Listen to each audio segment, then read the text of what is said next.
हमारे चैनल को सब्सक्राइब करें और बेल आइकन दबाएं। 3 युवकों ने एक क्राइम शो देखकर प्लान किया लगभग एक परफेक्ट क्राइम। उनसे मैं इतनी नफरत तो करता ही हूँ कि उन्हें बर्बाद करने के लिए उनसे दोस्ती तो क्या उनके गले भी लग सकता। कल स्ट्राइक करते हैं। बहुत होगी नेट प्रैक्टिस, सीधा गेम।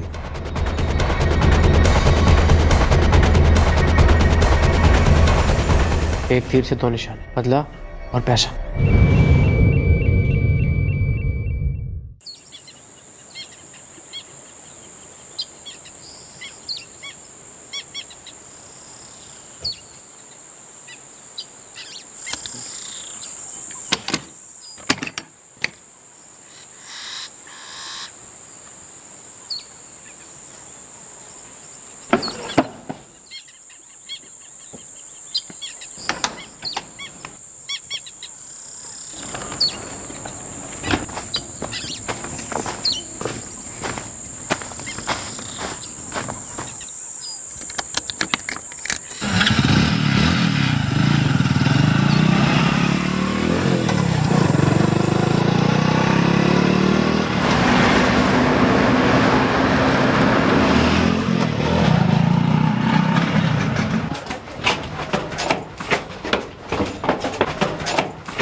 जगह की सेटिंग हो गई भाई अपनी।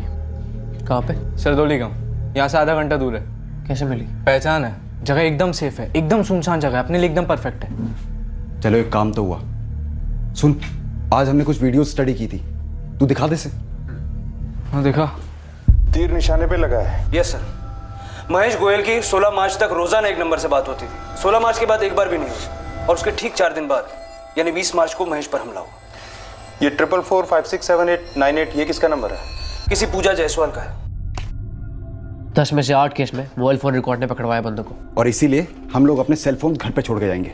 मतलब फर्जी नाम पे सिम कार्ड खरीदेंगे? नहीं, हम एक ऐसे बंदे का फोन इस्तेमाल करेंगे जिसका हमसे कोई लेना देना ना हो। मतलब किसी का मोबाइल फोन चुराएंगे अपन? राइट। एक बात है जिसे तुम लोग नोट नहीं कर रहे हो भाई, जिसे अवॉइड करना नामुमकिन है। शक का फैक्टर, करीबी फैमिली पर गहरा शक। वीरू, मुंह फेर लेने से हकीकत नहीं फिर जाएगी।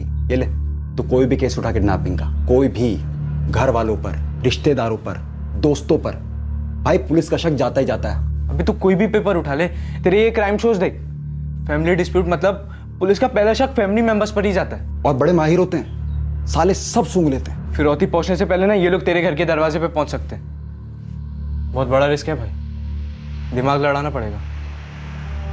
मेरे पापा अरविंद रंधावा एक गारमेंट शोरूम के मैनेजर हैं। मेरी मम्मी के शब्दों में मामूली से मैनेजर। सालों से मम्मी ये मामूली मैनेजर वाले मंत्र का जाप करते आई है। दुख है उन्हें, दर्द है उन्हें कि हमारे ही अपनों ने इतनी नाइंसाफी की हमारे साथ। नाइंसाफी का बदला लेना है ना वीरू, तो सेफ खेलना पड़ेगा। ये रिस्क बहुत बड़ा है भाई। और शक की सुई तेरे ऊपर टिके ही ना, हमें ऐसी प्लानिंग करनी होगी। तू समझ रहा है? मतलब ओपन एंड शट केस की मिसाल होनी चाहिए ये।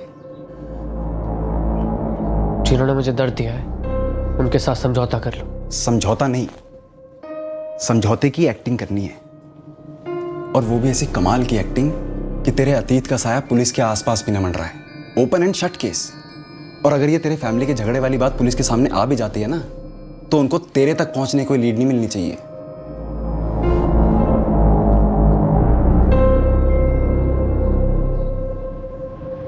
मेरे दादाजी गुरदयाल रंधावा हमारे शहर के टेक्सटाइल इंडस्ट्री का बड़ा ही जाना माना नाम है। मेरे चाचा जी ऋषभ रंधावा आज ये बिजनेस चला रहे हैं। ओए बाइक चलाऊंगा के बच्चे ना का मतलब समझता नहीं है। पापा यश के पास भी है। पापा प्लीज ना। तू अभी सिर्फ 14 साल का है, तुझे कोई लाइसेंस नहीं देगा। दादाजी लाइसेंस तो रोड पे चलाने के लिए लगता है ना, मैं तो बस कॉलोनी में चलाऊंगा। बोले ना पापा से। समार बस कर अब, तू फाइनल एग्जाम में टॉप के नंबर ला, मैं तुझे गियर वाली साइकिल खरीदूंगा। पापा प्लीज दिला दीजिए ना। तक वही चलाना, मैटर क्लोज। पापा प्लीज ना पापा। क्या हुआ भैया, पापा मान गए? क्या मान गए यार, गियर वाली साइकिल दिलाने की बात की है, अब नाचो खुशी में। अरे पर 1 महीना गुड बॉयज की एक्टिंग की थी, होमवर्क भी पूरा किया था और इसके बदले खाली गियर वाली साइकिल। सिर्फ 4 साल और फिर देखियो मेरे 18 बर्थडे पे ना आप एक बाइक खड़ी होगी। ओए निकम्मो, अपने ख्याली बाइक से ना नीचे उतरो और चलो चल के तैयार हो। स्कूल जाना है कि नहीं जाना? मतलब आप ही हो ना असली विलन, आप ही पापा के कान भरती हो मेरे खिलाफ। हाँ ठीक है, विलन हूँ मैं और मुझे नहीं बनना अच्छी मम्मी। हाँ और यार। बाइक तो तेरी 18 के बाद भी नहीं दिल दूंगी मैं। देखा तूने लड़के कैसे बाइक चलाते हैं, फुर फुर फुर करके। एक मेरी बात सुन लो, मैं तो अपनी बाइक लेके ही रहूंगा, फुर फुर फुर। गुरदयाल टेक्सटाइल्स, जिसमें मेरा और मेरे पापा का बराबर का हिस्सा होना चाहिए था, जिसके प्रॉफिट में बराबर का हिस्सा होना चाहिए था, और मुनाफे से आने वाली खुशियों में भी। देख बेटा, अगर तुझे स्कॉलरशिप मिल रही है तो हमें बड़ी खुशी है, लेकिन लाखों रुपया खर्च करके मैं तुझे यूके नहीं भेज सकता पढ़ाई के लिए। हमारी हैसियत नहीं है। सिर्फ हमारी हैसियत नहीं है, उनके बच्चों को तो फालतू की चीजें भी मिलेंगी और मेरे बच्चे को पढ़ाई के लिए भी पैसे नहीं मिलेंगे। उन लोगों की वजह से हमें अपनी जिंदगी इतनी नाप तोल कर जीनी पड़ रही है, लेकिन आप तो चुप रहेंगे, मुंह नहीं खोलेंगे, कुछ रहेंगे एक मैनेजर के मामूली से ओहदे पर। बस कर संगीता, बस कर।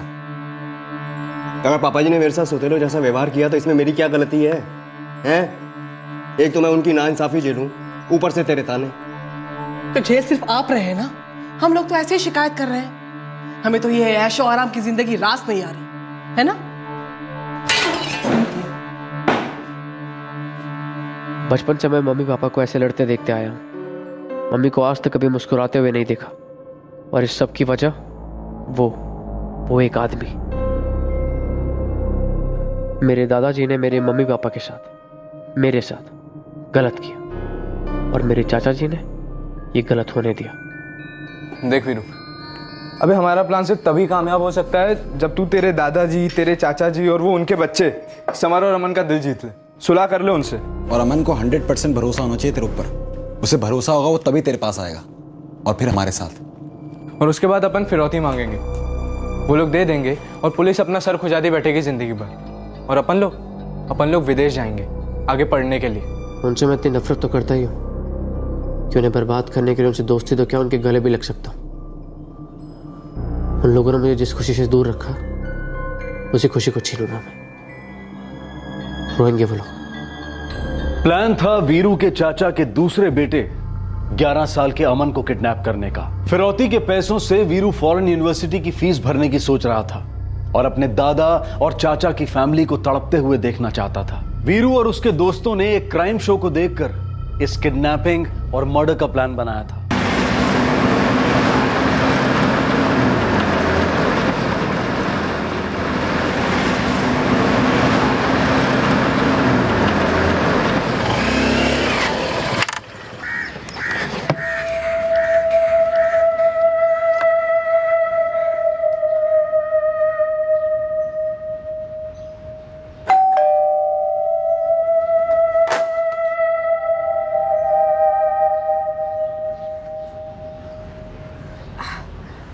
चाची नमस्ते। चितर आना, अंदर आजा। बैठ।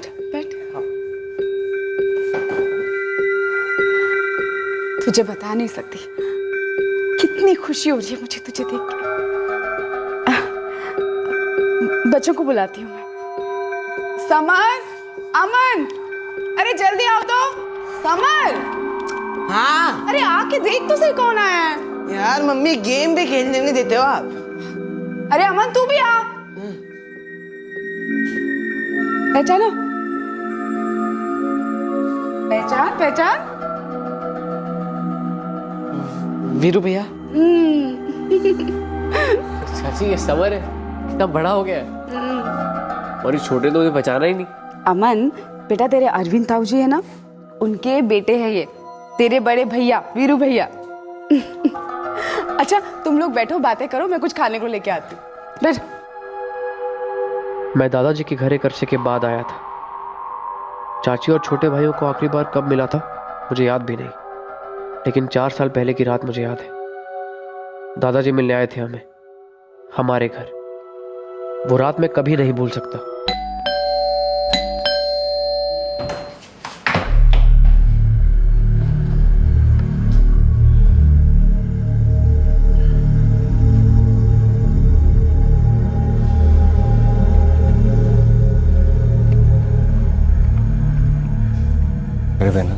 जीते रहे, जीते रहे।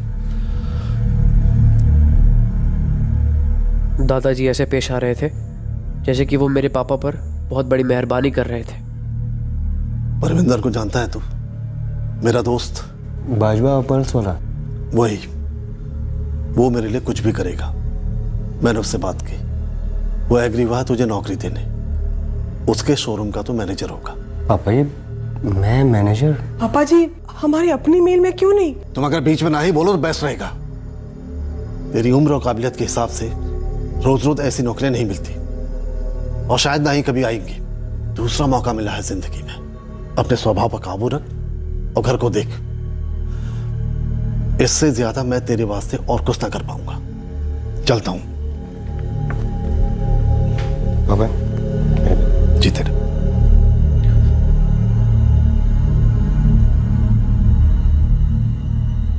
मेरे पापा को ये नौकरी मेरे दादाजी ने मानो एहसान के तौर पर दी थी।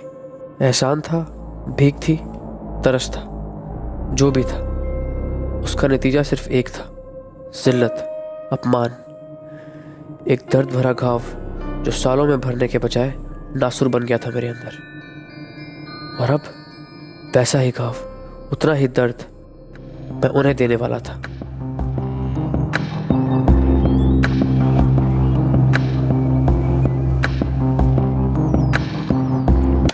ऐसा रास्ता ढूंढना होगा जहाँ पे एक भी सीसीटीवी कैमरा ना हो। अबे पहले ये तो लॉक कर ले कि अमन को कहाँ से उठवाना है। वो तुम दोनों करोगे, मैं अमन के सामने नहीं आ सकता, ऑब्वियस है। लेकिन वीरू तू एक बात बता, देख तू तो प्लान के खातिर उनसे सुलह करने के लिए मान गया, और तेरे मम्मी पापा भी मान गए। क्या तू पापा जी के घर गया था? चाची और अमन समर से भी मिला? तेरा दिमाग खराब हो गया है क्या? तू फिर से दलील कराना चाहता है हमें? मम्मी ऐसे बैठे बैठे सोचते रहेंगे तो कभी आगे नहीं बढ़ पाएंगे। और क्या दिक्कत है उनसे मिलने में? वो भी तो परिवार है हमारा। तो तुझे क्या लगता है तेरे एक बार वहां होकर आने से तेरे दादाजी और चाचा जी हमें अपना लेंगे, प्रॉपर्टी में बराबर का हिस्सा दे देंगे? मम्मी देखिए, मुझे जो लगा मैंने वही किया। अब चाची, बच्चे सब लोग खुश थे मुझे देखकर, और क्या दिक्कत है? मुझे अच्छा लगा वहां जाके, और मैं तो कहता हूँ एक बार आप लोग भी जाके उनसे मिल लीजिए, अच्छा लगेगा आप लोगों को। तू भूल रहा है कि गलती उनकी थी। ठीक है, गलती उनकी थी, पर हम तो सुधार सकते हैं। उन्होंने पहल नहीं की तो हम तो कर सकते हैं। और एक बात मुझे गारंटी के साथ पता है कि वो लोग भी यही चाहते हैं।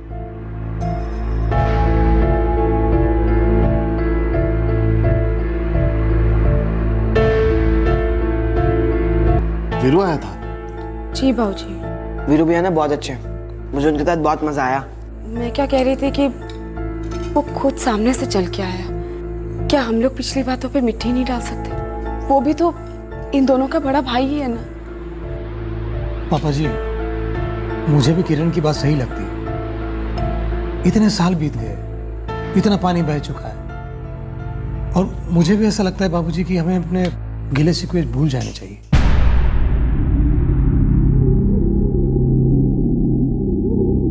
आज सुबह दादाजी का सामने से फोन आया था पापा के पास।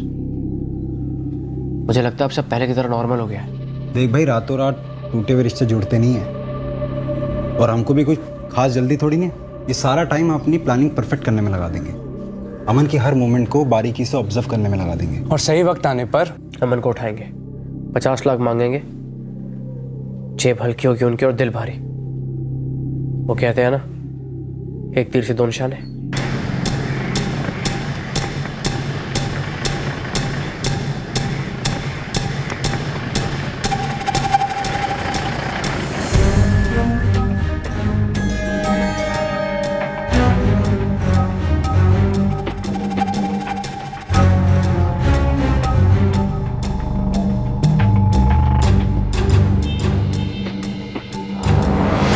अकेला कभी नहीं रहता है वो, स्कूल हो या कहीं हो, या तो समर होता है उसके साथ, नहीं तो उसकी माँ होती है। मतलब उसे अकेले कॉर्नर करने की कोई गुंजाइश नहीं है। एक छोटा सा मौका है हमारे पास अजय। देख, जब स्कूल खत्म होता है और बच्चे बस की तरफ जाते हैं, तब अमन का ग्रुप वहां पहले पहुंचता है, समर का बाद में।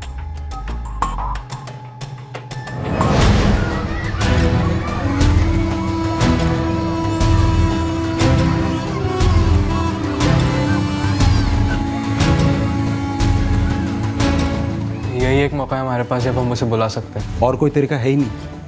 For your time. वीरू, तू पता कर पाएगा?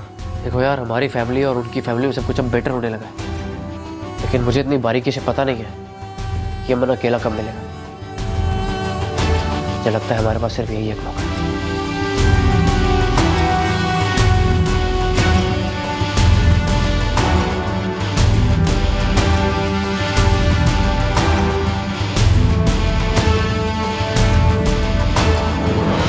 ऐसा लगता है ना जैसे कल की ये बात हो, जब हम सब साथ में रहते थे।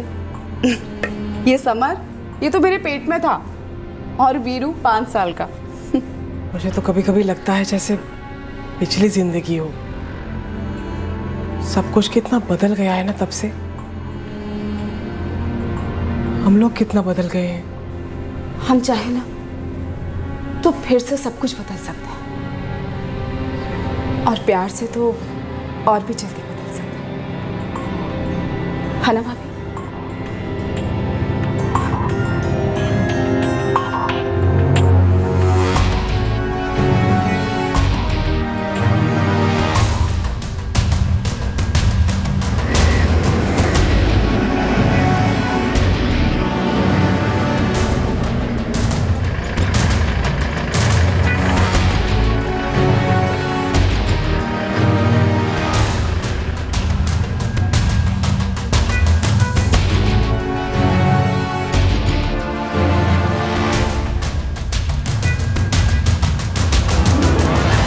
किसी थिएटर प्रोडक्शन की तरह महीनों से इस किडनैपिंग की रिहर्सल चल रही थी, प्री प्रोडक्शन चल रहा था। इस परफेक्ट क्राइम को अंजाम देने की घड़ी अब करीब आ गई थी।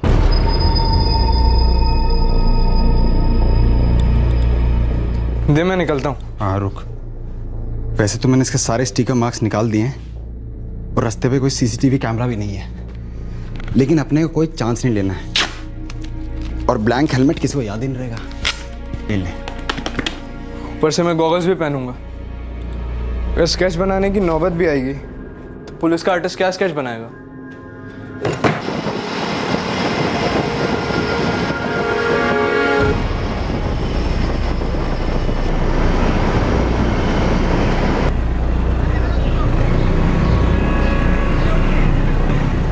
अरे, आप में से कोई कारपेंटर है क्या? हम दोनों ही कारपेंटर सर।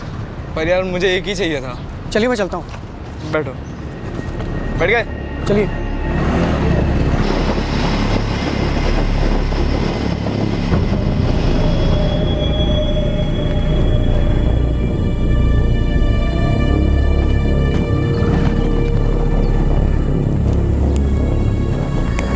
क्या हुआ साहब? अरे बस यहीं रुकना है, पापा आएंगे, वो आपको ऑफिस ले जाके काम दिखा देंगे। कितनी दूर है ऑफिस? अरे यही 10 मिनट का रास्ता है, पर क्या है ना, वो ऑफिस की चाबी पापा के पास ही रहती है। अच्छा रुको, मैं पापा को फ़ोन कर लेता हूँ, एक सेकंड ना। फ़ोन? लगता है मैं फ़ोन घर पर ही भूले हैं। अब पापा को कैसे फ़ोन करूँ? अरे आपके पास फ़ोन होगा ना, आपका फ़ोन दो ना, मैं पापा को फ़ोन करके बता देता हूँ कि हम पहुँच गए। हेलो। हाँ अच्छा सुनो, अगर 3-4 दिन का काम होगा तो कर लोगे ना? कहीं बिजी तो नहीं हो? कैसी बात कर रहे हो? 3-4 दिन का काम होगा, मैं दौड़ाऊंगा। अपना काम तो मजदूरी करना है ना साहब। हेलो पापा, अरे मैं बोल रहा था, हाँ मैं पहुंच गया हूँ कारपेंटर को लेकर। आप कहाँ पर हैं? अरे ये अपना जैन चौक का बड़ा वाला पेड़ नहीं है, उसके सामने खड़ा हूँ मैं। हाँ ठीक है, मैं पहुँच रहा हूँ वहाँ पर। अरे 5 मिनट वेट कर सकेंगे आप? हाँ कर लूँगा। अरे वो क्या है ना, आज ही सारे काम बिगड़ने थे। उधर पापा की गाड़ी बिगड़ गई है, तो मैं बाइक से जाता हूँ, पापा को लेके आता हूँ, फिर आप और पापा बाइक से निकल जाना। जैसा ठीक समझो। पर मेरे पास फ़ोन नहीं है, तो मैं आपका फ़ोन लेके जाता हूँ, 5 मिनट में लाके दे दूँगा आपको। आप यहीं रुकना, मैं आता हूँ अभी बस।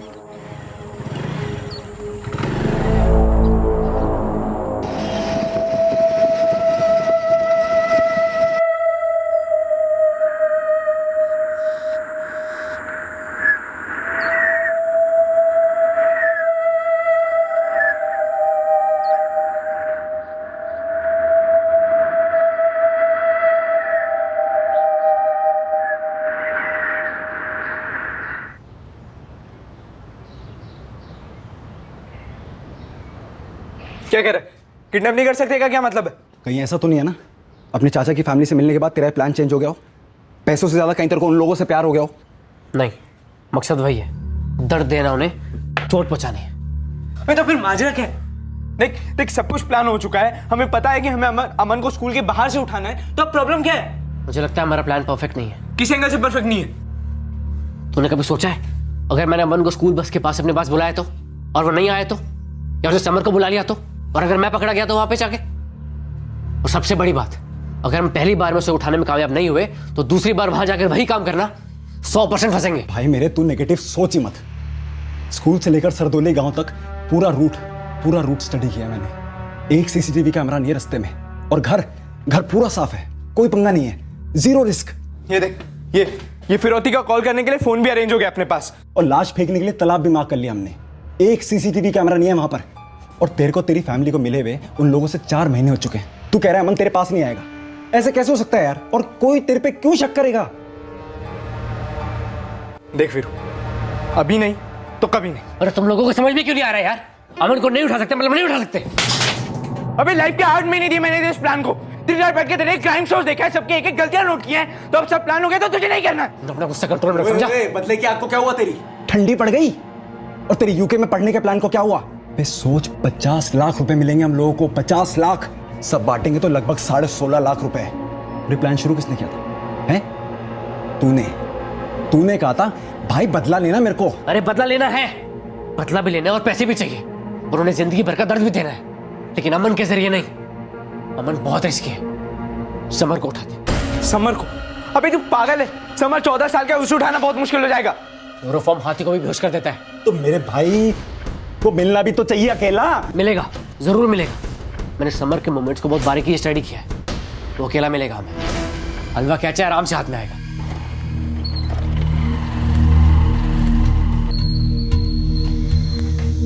अरे वीरू भैया, कहाँ जा रहा है समर?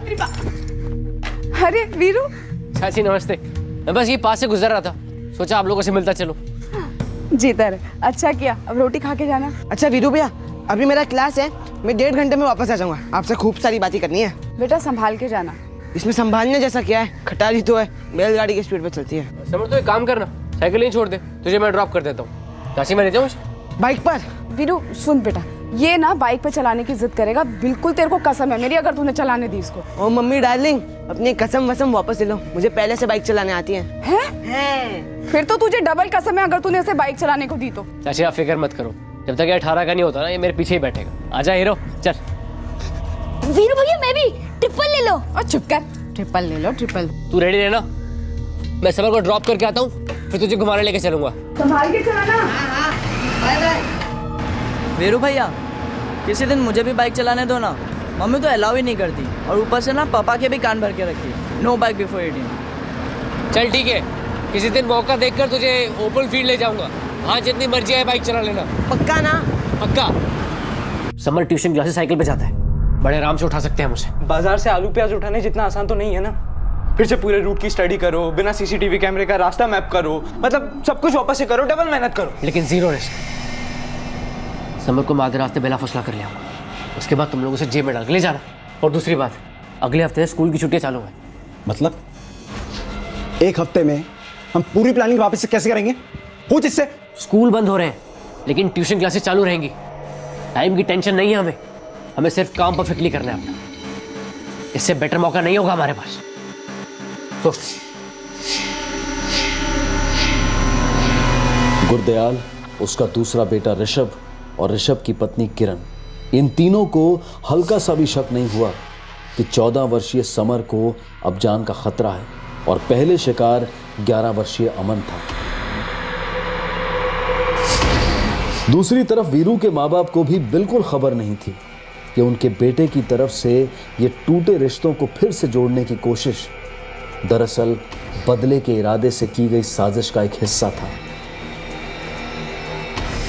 तो तुझे हमारी दवाई का सैंपल मिलता, और याद रख, हमारी दवाई बहुत कड़वी है। जिसके बोलो उसकी शपथ खाने को तैयार हूँ साहब। मैं तो 1 साल से याशी के कॉम्प्लेक्स में गई ही नहीं हूँ।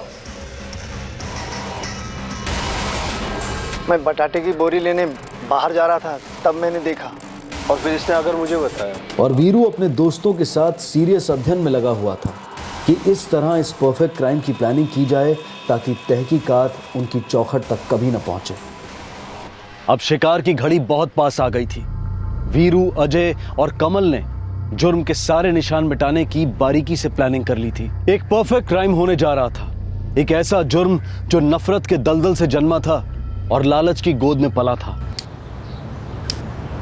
पूरे 5 गियर हैं, स्पीड भी कंट्रोल कर सकते हैं, बिल्कुल आपकी बाइक की तरह। भैया ये साइकिल मैं भी चलाऊंगा, बोल देता हूँ। हेलो, पापा ने सिर्फ ये मेरे लिए खरीदी, ओके? तो इसे मैं ही चलाऊंगा। हाँ, तू चला सकता है कभी कभी, लेकिन बच्चों अगर इस पे एक भी खरो चाहिए ना तो तू देख लियो, वो तेरी आखिरी राइड होगी। ये क्या रूल है? मैं नहीं मानता ये रूल। नॉट फेयर समर, अमन तेरी साइकिल नहीं तोड़ेगा, अच्छे से चलाएगा। क्यों अमन? भैया आप इसे जानते नहीं हो, ये ना कुछ भी तोड़ सकता है, इससे कुछ नहीं आता। भैया ये तो मुझे डफर ही समझता है। अमन तू चिंता मत कर, 3 साल बाद इसकी बाइक आ जाएगी, फिर ये साइकिल तेरी। मैं 3 साल वेट नहीं करूंगा, मैं पापा को बोल के थोड़े दिन में ही ऐसी साइकिल खरीद लूंगा, वो भी गियर वाली। तो जा ना भाई, मंगवा ले, जा भाई, गुड नाइट। समर चलो भाई, बहुत हो गई तुम्हारी गियर वाली साइकिल की पूजा, कुछ खा पी लो। वीरू तू भी चल बेटा, आजा। अरे चाची, ये समर और अमन मुझे साइकिल के बारे में समझा रहे हैं। साइकिल वैसे अच्छी है चाची, कभी कभार मन करता है कि मैं भी बच्चा बन जाऊं। बचपन बहुत अच्छा था। हाँ ये तो है, बचपन कभी लौट के थोड़ी ना आता है। अच्छा चलो चलो जल्दी आ जाओ। समर तू सुनना है ना मेरी बात? हाँ मम्मी, आता हूँ। हाँ फिर। हाँ।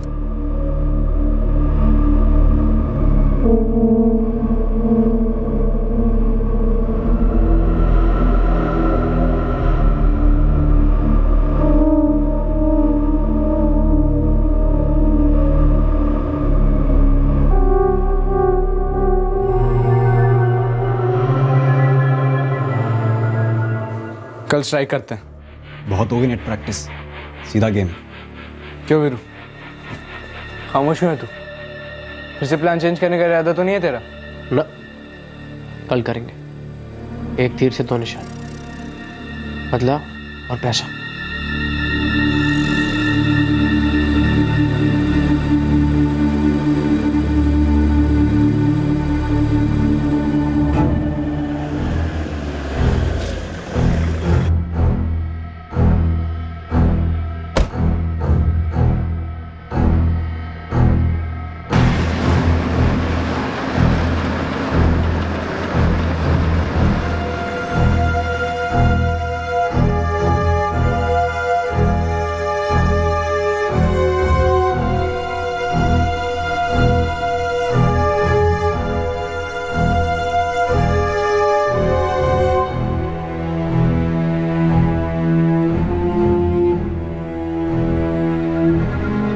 मम्मी मैं क्लास के लिए निकल रहा हूँ।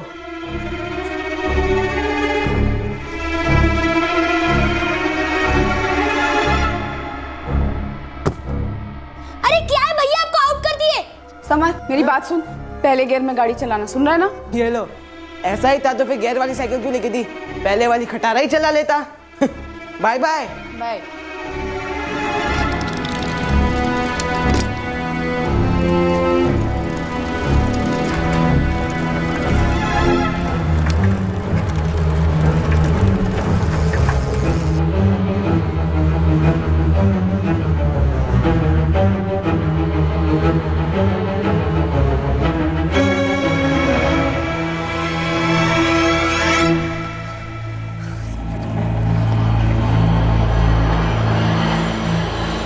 वीरू भैया आप यहाँ? ट्यूशन जा रहा है? हाँ, अपना तो वही रोज का, लेकिन आप यहाँ? कुछ नहीं, मैं तो बस तेरे घर जा रहा था, फिर सोचा कि तू इसी रास्ते से ट्यूशन जाता है तो तेरा यही वेट करने लगा। कुछ काम था? देख मैं तुझे बताऊंगा ना, वो हमारे बीच में रहना चाहिए। चाचा चाची दादाजी या फिर अमन, तो किसी को नहीं बताएगा। हाँ मैं किसे बताऊंगा, बोलो ना। बाइक चलाएगा? बाइक? हाँ, मेरी यूनिवर्सिटी की बैक रोड खाली रहती है, बोल। यार लेकिन अभी मेरा 5 मिनट में क्लास है, हम क्लास के बाद चल सकते हैं? क्लास के बाद जाएगा तो चाची को पता लग जाएगा ना, बेकार का बवाल होगा। लेकिन अगर क्लास नहीं जाऊंगा तो भी तो मम्मी को पता चल जाएगा। एक दिन क्लास बंक कर लेगा ना तो ट्यूशन वाले देखकर फ़ोन नहीं कर देंगे। वो तो वैसे भी नहीं करते, लेकिन मैं कभी क्लास बंक नहीं करता। ठीक है, तेरी मर्जी। मुझे लगा तुझे बाइक चलाने में इंटरेस्ट है, इसलिए सिखा दूंगा। तो मार लूँ बंक? मैं तो सोचता भी नहीं और पूछता भी नहीं। एक दिन क्लास बंक कर लेगा तो तेरा ना तो मेरे अपने नाम आ जाएगा ना ही निकल जाएगा। बाकी तेरी मर्जी है, ऐसे मौके बार बार नहीं आते। चलो फिर। आज क्लास की छुट्टी, आज बाइक चलाएंगे। लेकिन ये साइकिल का क्या करूं? साइकिल वही पार्क करते हैं, हमेशा पार्क करता है, वो तेरी ट्यूशन क्लास के बाहर। मैं तेरा मेन रोड पे वेट करता हूँ। ठीक है, चल चल दिया ना।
एक ऐसा दिन था जब समर के घर वाले चिंता और डर के भवंडर में खिंच जाने वाले थे।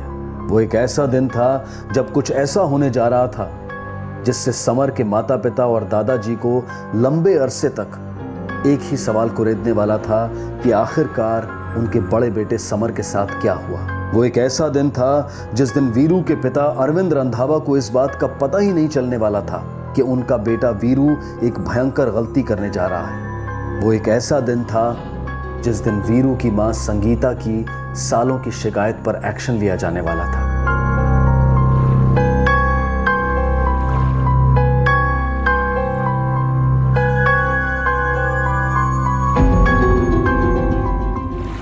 अरे वीरू भैया, हम यहाँ प्रैक्टिस करेंगे? अरे नहीं यार, हम बैकग्राउंड में प्रैक्टिस करेंगे। तो फिर यहाँ क्यों? तू क्वेश्चन बहुत पूछता है। आजा, तुझे अपने फ्रेंड से मिलवाता हूँ। समर, ये कमल है और वो अजय, और ये मेरे चाचा का बेटा समर है। क्या हाल है समर? समर, तो एक काम कर, तू बाइक पर अकेला, हम तीनों पीछे कार में आते हैं। मैं अकेला? आप मेरे पीछे नहीं आओगे? अरे तू चला लेगा यार। सच में जाऊँ? अरे सच में जा, तू चाचा जी।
अब बवाल होने दो, उसके बाद कमल तू घर पे फिरौती के लिए फोन करेगा। एक काम खत्म, अब रोकड़ा।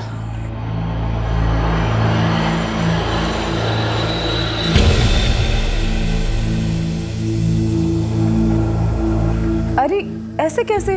ट्यूशन क्लास के लिए निकला तो था वो। नहीं आंटी, मैं परमजीत और सचिन तो क्लास में ही थे, पर समर नहीं आया। हाँ, पर उसकी साइकिल क्लास के बाहर पार्क थी। अरे लेकिन ऐसे कैसे हो सकता है? नहीं किरण जी, समर आज ट्यूशन नहीं आया। हाँ, उसकी साइकिल जरूर बाहर पार्क है, लेकिन वो अंदर नहीं आया। तूने उसके दोस्तों से बात की? परमजीत, सचिन, विवेक सबसे बात होगी मेरी। क्लास के टीचर से भी बात हुई। सबका यही कहना है कि वो क्लास में आया ही नहीं है और उसकी साइकिल बाहर खड़ी हुई है। 1.5 घंटे की क्लासेस, अक्सर 4 बजे पहुंच जाता है वो। 5:30 बज रहे हैं, इतनी देर के लिए गया काम? आप अभी के अभी घर आ जाइए, मुझे कुछ ठीक नहीं लग रहा है। तुम टेंशन मत लो, मैं बस पहुंचा ही समझो। क्या हुआ ऋषभ, घर पर सब ठीक है? पापा जी, समर ट्यूशन क्लास गया था, साइकिल बाहर पार्क्ड है, लेकिन लड़का अंदर गया ही नहीं। 1.5 घंटे के क्लासेस होते हैं, किसी को नहीं मालूम वो कहाँ गया। घर भी नहीं पहुंचा अभी तक। तो फिर कहाँ चला गया वो? नहीं तो वीरू तो घर पर ही है। लो तुम बात कर लो उससे। वीरू, वीरू। हाँ मम्मी। लेकिन हुआ क्या है? बेटा, ये किरण चाची का फोन है, पूछ रही है तुम्हारी समर से कुछ बात हुई थी क्या? तुम उससे मिले थे क्या? नहीं तो क्या हुआ? तो बात करो। हेलो।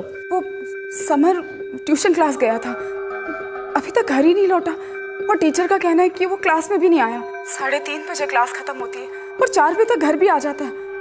अब तो 5:30 हो रहे हैं, उसका कुछ पता ही नहीं है। चाची आप चिंता मत कीजिए, मैं भी आता हूँ बस। क्या हुआ? चाची कह रही है समर मिल नहीं रहा है, अभी तक घर नहीं लौटा।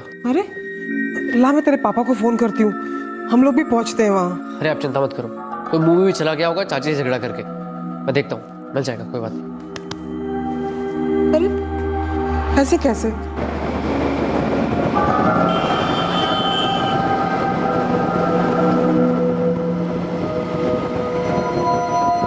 मैं निकलता हूँ, कुछ ही देर में समर के घर में खलबली मचेगी। सब जगह इधर उधर फोन जाएंगे, मेरे घर भी जाएगा। ठीक है, तू निकल, हम तेरे को ठीक 7:15 बजे फोन कर देंगे। अरे सुन, तू वापस आएगा हाँ 8:30 तक। बॉडी ठिकाने लगानी हमने।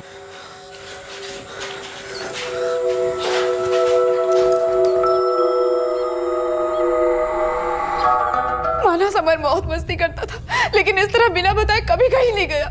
मैं क्या कहता हूँ, तुरंत पुलिस के पास चलते हैं। हाँ पापा जी, कुछ गड़बड़ जरूर है। अगर उस समर कहीं फंस गया होता तो कहीं से एक फोन तो कर ही सकता था ना। उठिए चलिए पापा जी। ये तो कोई अननोन नंबर है। उठा। फोन उठाइए, समर का हो सकता है। हेलो, कौन बोल रहा है? आप कौन बोल रहे हैं? समरजीत के पापा से बात कर रहा हूँ। मैं बोल रहा हूँ ऋषभ, समर का पापा। अरे कौन बोल रहा है? क्या बात है? तुम्हारा बेटा हमारे कब्जे में, ना पुलिस के पास जाना, ना शोर मचाना। शोर मचाया आपने तो आपका लड़का हमेशा के लिए खामोश हो जाएगा, मतलब मार डालेंगे हम उसको। क्या बोल रहे हैं आप? चाहते क्या हो? 50 लाख पैसे दो, लड़का लो। मैं फिर कॉल करूंगा ये बताने के लिए कि पैसे कहाँ पर चाहिए, और जितना जल्दी हो सकता है उतना जल्दी कैश रेडी करो। और फिर कह रहा हूं, नो पुलिस। अगर पता चलता है कि पुलिस इन्वॉल्व हुई है तो गला काट कर फेंक देंगे समर का। Hello hello. अरे क्या हुआ? किसका फोन था? किसी ने समर को किडनैप कर लिया। क्या है? किडनैप? 50 लाख रुपए मांग रहे हैं और बोला कि अगर पुलिस को बताया तो समर को मार डालेगा। पर ऋषभ, ये है कौन आदमी? पता नहीं, मुझे भी पता नहीं किसका फोन था ये। पैसे कहाँ देने? बोला कि वापस फोन करूंगा। तू ऐसा कर, इस नंबर पे वापस फोन लगा। स्विच ऑफ आ रहा है। हम पुलिस के पास चलते हैं। देखो, हम सबको हिम्मत से काम लेना होगा। हम पुलिस को सब बता देंगे, वो इस कॉलर को ढूंढ निकालेंगे। बेटा, यहाँ पे सवाल 50 लाख का नहीं है, सवाल ये है कि समर उनके पास है भी या नहीं। चलो मेरे साथ, चलो बेटा। चल। अभी हम पुलिस स्टेशन होकर आए, तो ध्यान रखिए यहाँ।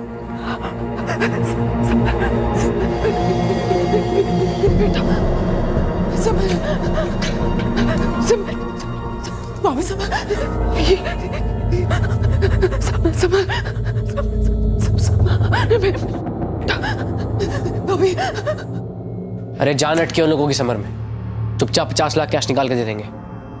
मुझे लगता पुलिस के पास जाएंगे। लेकिन बाय चांस मैं फिरौती का कॉल करता हूँ और तेरे चाचा समर के पापा बोलते कि वो पुलिस के पास ही जाएंगे, ऐसा हुआ तो? भाई अगर ऐसा हुआ तो वीरू तेरे को संभालना पड़ेगा, तेरे को रोकना पड़ेगा उन्हें पुलिस तक जाने से। अरे फिर तो बेड़ा करके, अगर मैंने उनको रोका तो वो लोग मुझे शक करेंगे। तो क्या करें, पुलिस के पास जाने दे उन्हें। अरे मेरे दादाजी और चाचा जी के पास बहुत पैसा है, 50 लाख तो यही ऑफिस में पड़े रहते होंगे। मुझे नहीं लगता कि वो समर की लाइफ के साथ रिस्क लेंगे। हम पैसे मांगेंगे और वो लोग दे देंगे।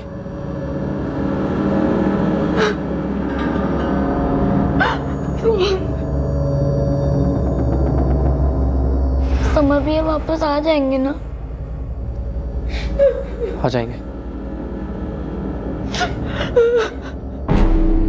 साला हो क्या रहा है यार वहां पर? वीरू है ना, सब संभाल लेगा वो। कोई डेवलपमेंट होगी सब बता देगा मैं वो। अरे यार संभाल लेगा वो सब ठीक है, लेकिन हमारे पास कोई प्लान भी है ही नहीं। अगर वो लोग पुलिस के पास चले गए तो क्या करेंगे हम? हमने कुछ सोचा ही नहीं है। अरे यार तू नेगेटिव मत सोच यार, वीरू आता ही होगा, फिर ये इस लाश को ठिकाने लगा देंगे हम लोग, ठीक है? सुबह फ़ोन करेंगे फिरौती के लिए, पैसे उठाएंगे और यहाँ से रफो चक्कर। जैसा प्लान सोचा था एकदम वैसे ही होगा।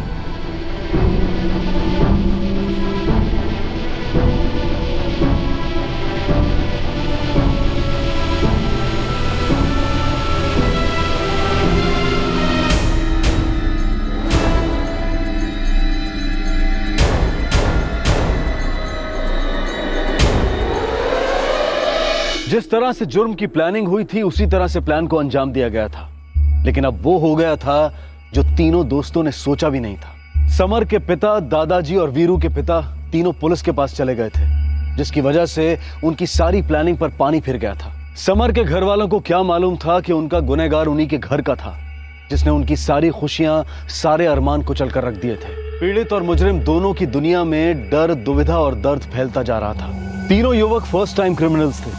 एक क्राइम शो को स्टडी करके इन्होंने अपने परफेक्ट क्राइम की प्लानिंग की थी, लेकिन क्या परफेक्ट क्राइम कभी मुमकिन होता भी है? कल रात सीआईडी के बाद हम इस केस का दूसरा और आखिरी भाग पेश करेंगे इस जुर्म को आग देने वाले जज्बात का पोस्टमार्टम। पता करेंगे कि वीरू के दिल में इतने सालों से पल रही नफरत और गुस्से की वजह क्या थी। इन दो परिवारों के अतीत में छुपा था वर्तमान के इस घोर अपराध का बीज। अब मैं अनूप सोनी आपसे विदा लेता हूं। कल रात आपसे फिर मुलाकात होगी।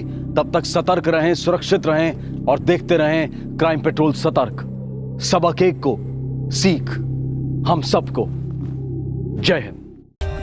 For more updates, subscribe to our channel, click the show links and enjoy watching the videos.